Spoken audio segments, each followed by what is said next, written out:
People living in two tower blocks in Tottenham have been told they'll have to move out of their homes because the buildings are at risk of collapse.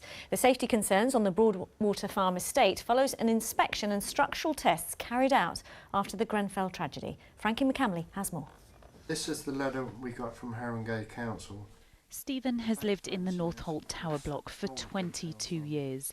He, like many others, received a letter from the council earlier this week telling him the tower block he was living in is unsafe. They want our views on two options, whether to demolish the block, and that means that we have to move out, or that they undertake strengthening work.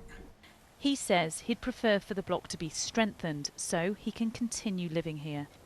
If there's demolishment, I wouldn't think that any new properties that were built in its place or units would be bigger than what we've got now. But outside the 19-storey building, Florence is ready to leave. Me, I want to go. If they break it down and they give us somewhere to live and they do what they want to do on the flat, it's all right. Yeah, it's okay. Yeah. No problem. In total, 11 of the buildings on this estate failed structural tests, but it was Tangemere and Northolt that had serious structural failings. This means if one of the buildings was struck or there was some kind of gas explosion, it would be very likely that they would collapse. The estate was built in a similar way to Ronan Point in Newham.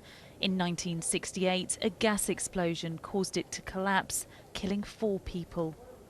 In a statement, Haringey Council said it wants to assure all affected residents that we will carefully consider all of the issues and that any decision we take will be with primary consideration of the safety aspirations and rights of our tenants.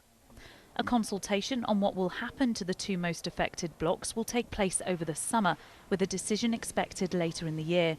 Rehousing of residents, though, is due to start in the coming weeks. Frankie McCamley, BBC London News.